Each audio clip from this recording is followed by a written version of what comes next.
आज मंत्रिपरिषद में 6 विषयों पर निर्णय ले गए हैं। सबसे महत्वपूर्ण निर्णय राज्य में शिक्षा बहाली की और नियुक्ति की नियमावली का निर्णय मंत्रिपरिषद ने आज लिया है। इस नियमावली का नाम होगा बिहार राज्य विद्यालय अध्यापक नियुक्ति स्थानांतरण अनुशासनिक कार्रवाई एवं सेवा शर्त नियमावली 2023। इस नियमावली के तहत अब जो भी नियुक्तियां राज्य सरकार शिक्षकों की करेगी वह अब राज्य कर्मी होंगे, राज्य सरकार के कर्मी होंगे। यह एक महत्वपूर्ण निर्णय है। इससे पूर्व आपको जानकारी होगी कि राज्य सरकार राज्य में पंचायत शिक्षक, पंचायत समिति शिक्षक और जिला परिषद के शिक्षक और नगर निकाय के स्थानीय निकायों के शिक्षक रहा करते थे। अब जो भी नई नियुक्ति होगी अब वो राज्य सरकार नियुक्त करेगी। राज्य सरकार नियुक्ति के लिए एक अलग परीक्षा आयोग के माध्यम से लेगी। तो एक आयोग जो राज्य सरकार निर्धारित करेगी, हो सकता है बीपीएससी, हो सकता है कोई भी आयोग जो है जो निर्धारित करेगी, उसके माध्यम से राज्य सरकार परीक्षा लेगी और परीक्षा के माध्यम से ही अब नियुक्तियां होंगी।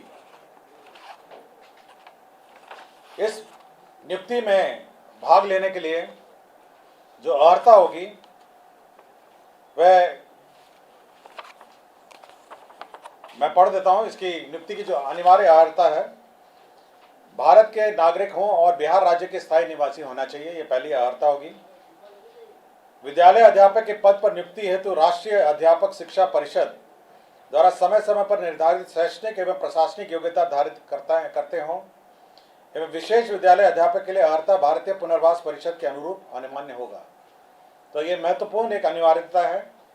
राज्य सरकार एवं केंद्र सरकार द्वारा समय समय पर आहूत शिक्षा पात्रता परीक्षा में उत्तीर्ण हो, परंतु वर्ष 2012 से पूर्व नियुक्त एवं कार्यरत शिक्षक जो दक्षता परीक्षा उत्तीर्ण होंगे के लिए शिक्षक पात्रता परीक्षा में उत्तीर्ण अनिवार्य नहीं होगा। विषय विशेष के लिए अलग से विशेष अर्हता का निर्धारण विभाग द्वारा समय समय पर किया जाएगा।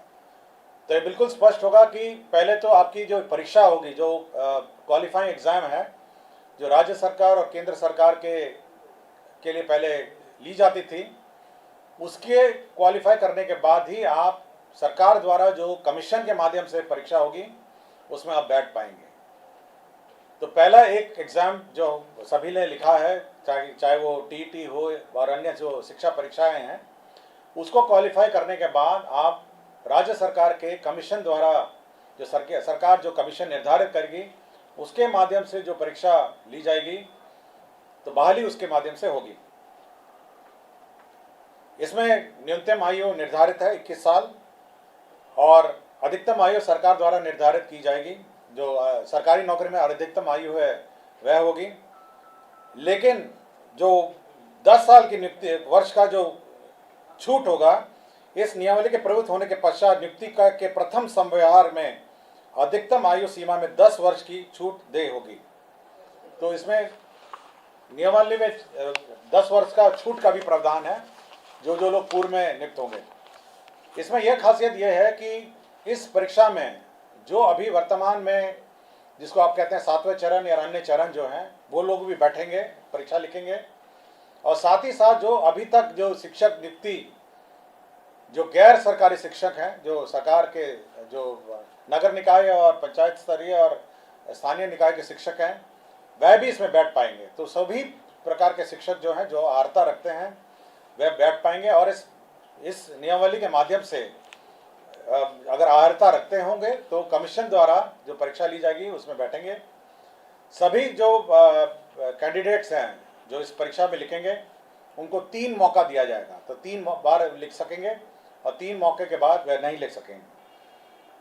जहाँ तक रिजर्वेशन की बात है, सारा राज्य सरकार द्वारा निर्धारित आरक्षण रोस्टर का पालन किया जाएगा और लेकिन साथ ही साथ जो आरक्षण है प्राथमिक एवं मध्य विद्यालय के मूल कोटि एवं स्थानक कोटि के विद्यालय प्रधानाध्यापक के पद पर प्रत्येक विषय में न्यूनतम 50% महिला अभ्यर्थियों की नियुक्ति की जाएगी। जो वर्तमान में शिक्षा में जो आरक्षण लागू है वह यथावत रहेगा, किंतु अन्य जो महिलाओं को छोड़ के अन्य जो राज्य सरकार का जो आरक्षण का नियम है वह लागू होगा। इसके साथ साथ अब सरकार के जो कानून हैं, सरकार के जो नियम हैं, सरकार का जो पेंशन है, सरकार का जो निर्धारित एनपीएस पेंशन है, ये सब लागू होगा। सरकार के जो आचरण है वो लागू होगा। यह नीति अब जिला संवर्ग के रूप में होगी, जिसमें जिला के अंदर स्थानांतरण का प्रावधान है और अंतर जिला का भी स्थानांतरण का विशेष परिस्थिति में प्रावधान है। संपुष्टि, सेवा संपुष्टि भी उसी अनुसार है, शिकायत अपील भी उसी अनुसार है। और कैबिनेट ने यह निर्णय लिया है कि अब अन्य किसी प्रकार से शिक्षा की नियुक्ति नहीं की जाएगी, शिक्षा की नियुक्ति नहीं की जाएगी। केवल जो सरकार द्वारा निर्धारित कमीशन है उसके माध्यम से परीक्षा होगी और उसी माध्यम से अब शिक्षा नियुक्ति होगी। यह बिल्कुल कैबिनेट ने स्पष्ट निर्णय ले लिया गया है। सप्तम केंद्र पुनरीक्षित वेतनमान संरचना में वेतन जो प्राप्त कर रहे हमारे सरकारी पदाधिकारी कर्मी हैं, उनको 1/1/2023 के प्रभाव से डीए का जो रेट है वो 38 के स्थान पर बढ़ा के 42% हो गया है। राज्य सरकार को इस बढ़ोतरी में 1690 करोड़ का अधिक व्यय होगा, तो 38 के स्थान पर अब 42% डीए होगा। राज्य सरकार ने अपना जो कंटिजेंसी फंड है उसको 50 करोड़ से बढ़ा के 10,000 करोड़ कर लिया गया है। आपको जानकारी होगी, समय समय पे हम लोग कंटिजेंसी फंड से निकासी करते हैं, तो अब ये लिमिट 10,000 करोड़ का होगा, जिसमें आधा प्रतिशत जो 50% होता है वो आपदा के लिए सुरक्षित रखा जाता है। पटना जिला अंतर्गत जो वाल्मीकि का परिसर है उसमें 6.5 एकड़ जो ज़मीन है वह वर्तमान में भारतीय कृषि अनुसंधान परिषद को आवंटित है। अब वो जो ज़मीन है वो बिपाड़ के एक्सपेंशन के लिए स्थानांतरित कर दी गई है और यह निर्णय लिया गया है। और बिहार पुलिस में ईआरएसएस का जो सिस्टम लागू है उसमें जो अंडरग्राउंड केबल नेटवर्क है उसमें जो शुल्क, राइट ऑफ वे शुल्क दिया जाता है ईआरएसएस पुलिस मुख्यालय और अन्य स्थान के लिए, ईआरएसएस के योजना के लिए, तो यह शुल्क, राइट ऑफ वे का शुल्क माफ़ हो गया है। और एक पद सृजन का है जिसमें राज्य योजना मद में ग्रामीण विकास विभाग के अंतर्गत